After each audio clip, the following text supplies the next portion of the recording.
நீங்கள் அவன் காதில் விழும்படியாக கேட்டு பாருங்கள், அவன் கண்டிப்பாக தருவான்.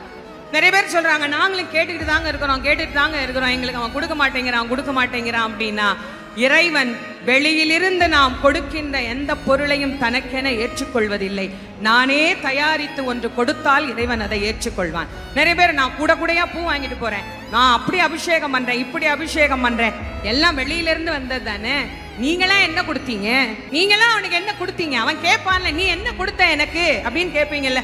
இல்ல இதெல்லாம் நான் தான் கொடுத்தேன்னு சொல்றதுக்கு என்ன சாட்சி? நான் காசு கொடுத்தா யார் வேணா கொடுப்பாங்க, தேங்காய் காசு கொடுத்தா வாங்கலாம், பழம் காசு கொடுத்தா வாங்கலாம், சக்கரை பொங்கல் காசு கொடுத்து செய்யலாம், இதெல்லாம் காசு கொடுத்து வர்ற பொருள்.